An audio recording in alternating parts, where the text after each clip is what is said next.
Honestly, if you're somebody that a person that builds an atomic bomb, you're already not right in the head. I already assume you're not right in the head. Like you're saying, oh, it's only I estimate it's only gonna be 30, 40,000 people that are gonna die. Like only 30, 40,000 people that are gonna die. Like nigga, you're not right in the head if that's how you just look at lives like that. So I already knew like those people overall are just not good people, and the whole term justice is bullshit. Like justice is just not. How do you define justice? You can't define justice. Good and evil, that's subjective. So, what is good, everybody? This is your boy Aaron, Brian, and this is Courtside Views Beyond Sports, and we are back today and we reacted to Oppenheimer. Now, this is one of those reviews. It's for the movie lovers out there. It's for the people that enjoy watching different variety of movies, not just the superhero flicks. You know what I'm saying? And I'm not gonna lie, this movie was it's a lot of stuff in it that went over my head, especially quantum mechanics. Not very familiar with that stuff, so bear with me. I'm not good when it comes to chemistry and all that other stuff. So I'm going to just talk about the acting. I'm going to talk about the visual effects. I'm going to talk about the pacing. That's sort of my realm. I'm not going to get to all that other stuff. But reactions to the movie. I have to say it was a great movie, in my opinion. Great movie. Not good movie, a great movie. Was it perfect? Hell no. It's not many perfect movies out there. The pacing was very fast at the first hour, but it slowed down once we got to the part where they were starting to build the bomb, whatever. Yeah. So that was good. I was getting a bit worried. I thought Christopher Nolan was... I remember there was a tweet where this lady was like, Christopher Nolan is Christopher Nolan-ing. I was like, what does that even mean? And then I was like, oh, maybe it was the pacing. Maybe it was because of the quantum mechanics. Maybe that got confusing.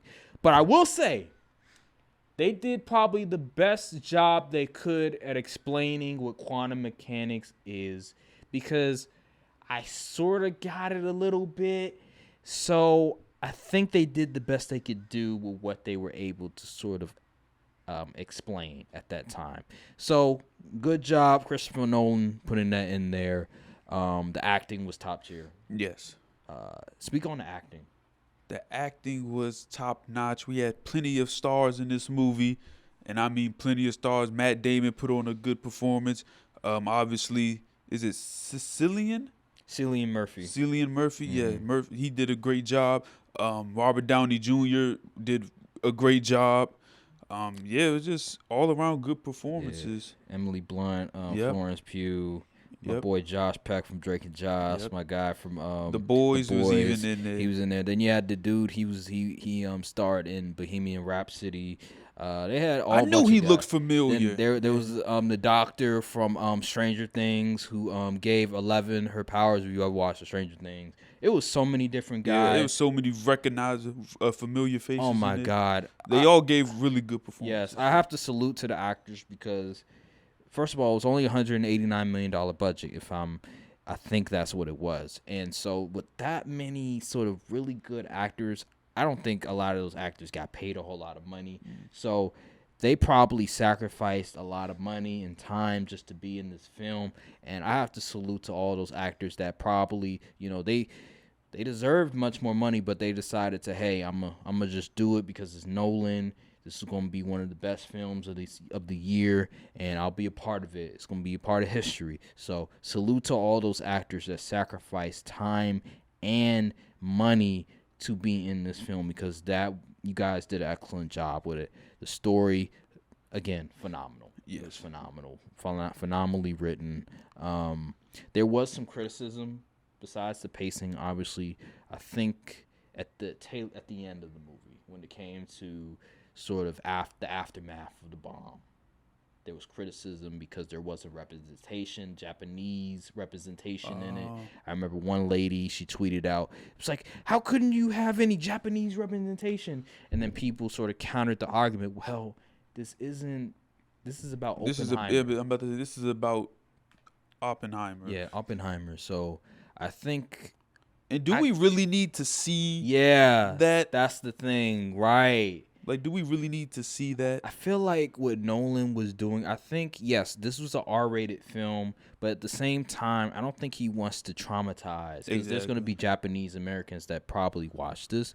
I don't think he wants to dramatize even more Japanese Americans, and I think in that sense, I could understand. Now, could he maybe have showed maybe like a Japanese person, not necessarily, obviously not like defaced or anything like that, but like just showed their face per se. Maybe, I guess, but is that really necessary per se? Because we already know what transpired. If listen, everybody pretty much, if you went to school in America, they talked about that atomic bomb. Yeah. Now, they ain't talk about the person that came up with it. I never heard of this dude before until they started promoting it. I was Me like, either. is this a fictional character?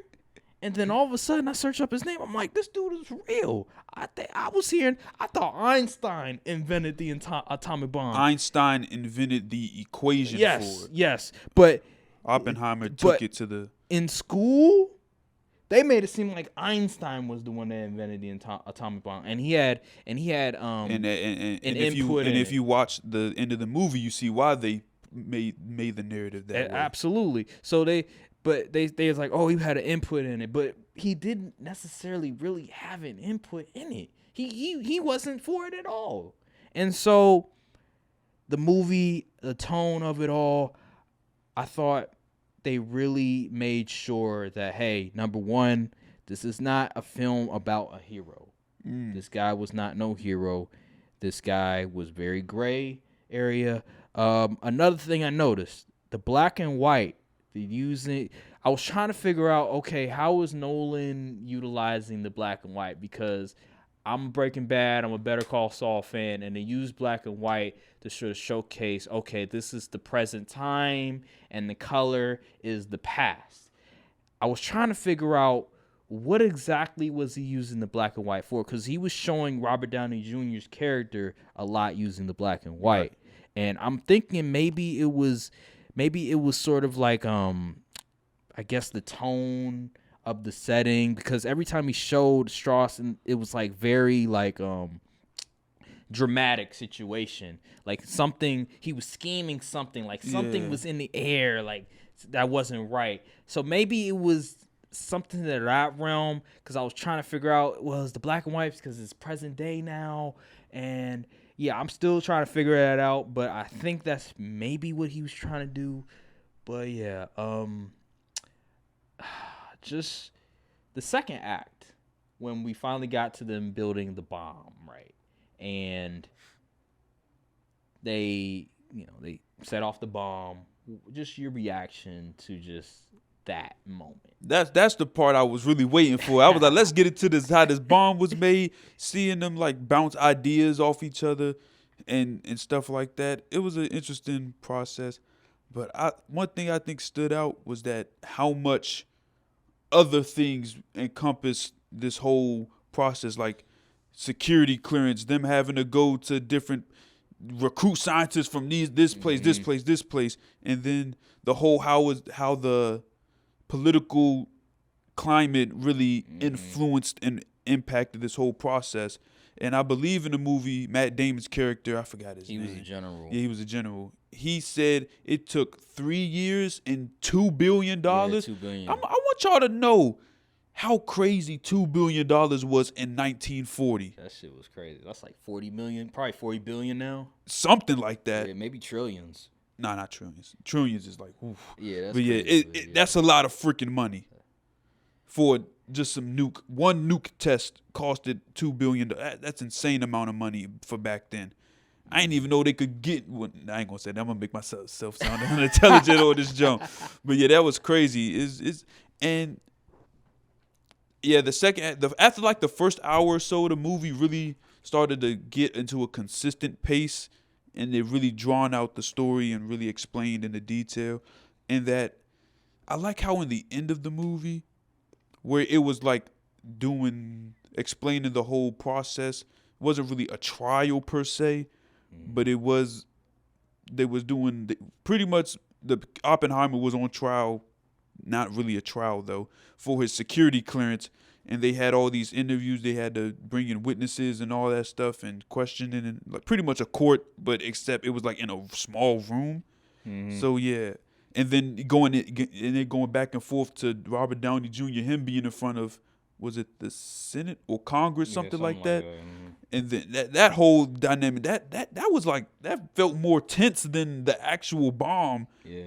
going off. So that was really good storytelling right there from Christopher Yeah, Nolan. because they show glimpses of it in the beginning. Right? Yeah, Like they did. they They show did. different glimpses of it, and that's where I was like, okay, is this like the present day? Is this, and then the color is the past? That's what I was trying to figure out. And so, yeah, yeah, that was a lot of tense, full situations, and I thought that Robert Downey Jr. He deserves an Oscar for this, like best supporting actor. Like people got fooled because he's a superhero. He's Iron Man, even though he was phenomenal in Iron Man. Like he was perfect casting for Iron Man. But then like you have Doctor Doolittle that came out. You know, people were like, really I like ain't even see after that Iron movie. Man, like Doctor Doolittle. I didn't see either, but it's like, really, Robert Downey Jr. You could do better than Doctor Doolittle.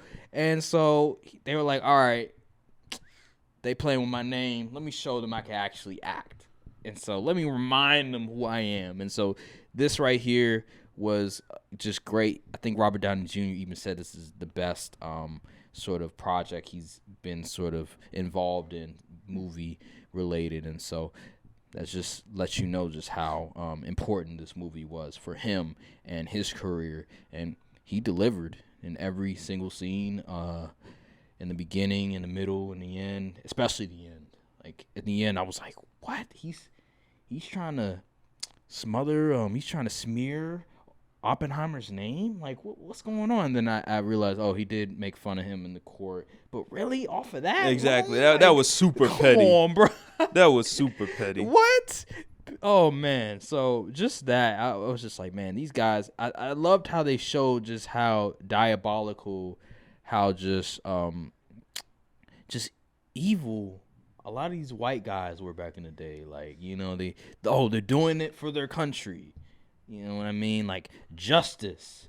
Like what is justice? Like what is right and wrong? And that's where at the end of the movie it just reminded me of just Attack on Titan, I'm bringing up anime, and Naruto, because this is exactly what they were talking about when it comes to the cycle of hatred, when it comes to how can you define what is good, what is evil, what is just, what is not? Like, in one country, they think their guys are right. They're heroes. In another country, they think their guys are right. They're heroes.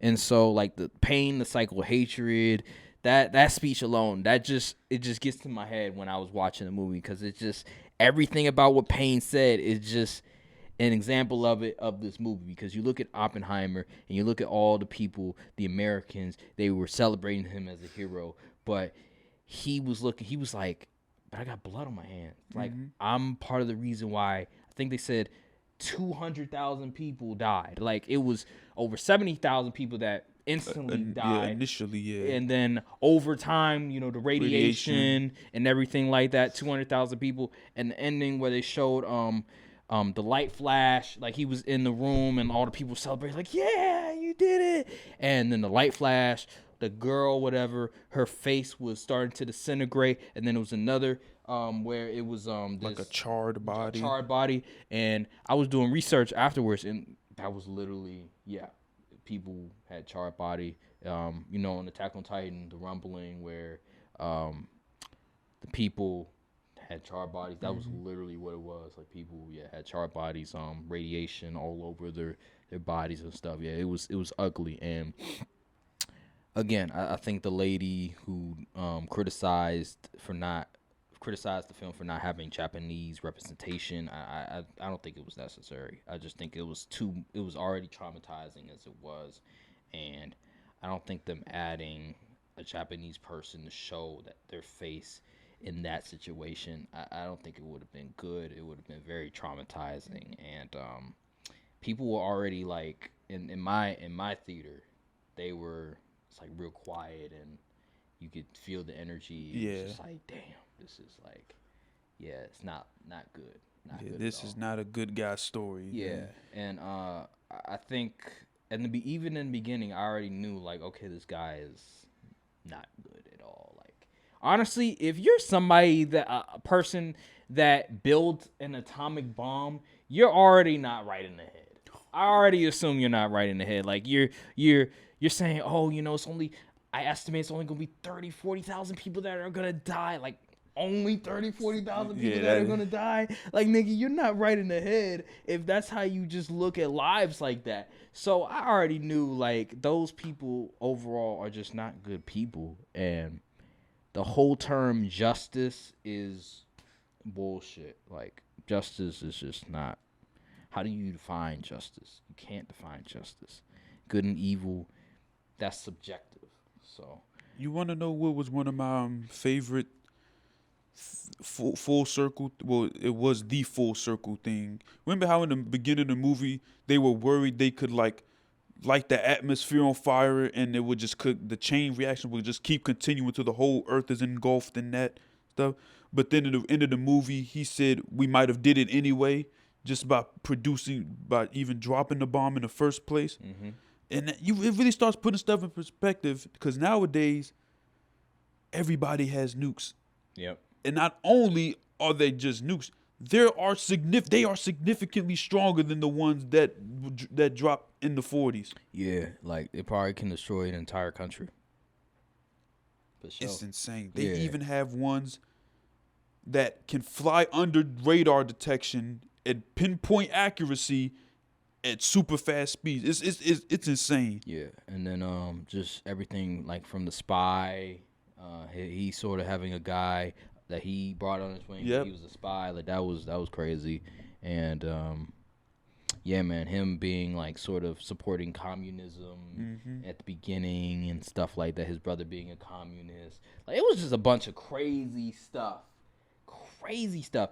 Him going to Germany, meeting Heisenberg. I didn't even know that was a real person. I thought Heisenberg.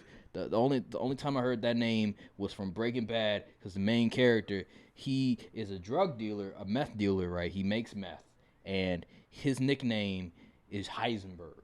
So I was like, Heisenberg, that's the main character. That's Walter White. So I'm like, oh, that's where he got the name from. Okay, that makes a lot of sense. And yeah, it's when I heard that he was supporting a communist sort of organization, I was like, okay, there's something wrong. And then he would bring it to the school, Yeah. like have the students, try to support it. I was like, all right, this guy's not right in the head. And then his wife was also part of the party as well. Emily Blunt was phenomenal as well. Like she was sensational. Yeah, she was cooking in that. Florence role. Pugh. Yo. Hello, man. Yeah, she was good as well. I thought she was gonna have more scenes, but she delivered in every scene that she was in. And yeah, it just let me know that Oppenheimer, he was a player, but he was also not. He didn't treat his women all the way right. He didn't treat them all the way right. I mean, he brought flowers for her, but she didn't like the flowers though. Like, oh no, she don't like the flowers. Why you keep bringing her flowers? You feel me?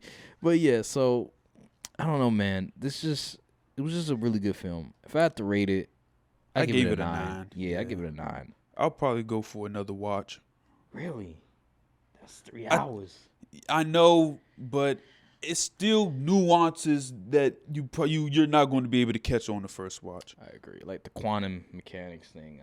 And stuff that probably was foreshadowed earlier in the movie, but stuff like that. That's a great point because there were a lot of things that went over my head during the film. Like the whole thing with Strauss, I think that went over my head a little bit. I didn't know there was going to be friction between the two later down the road. And didn't it seem like he just kind of came out of nowhere, like in the middle of the film?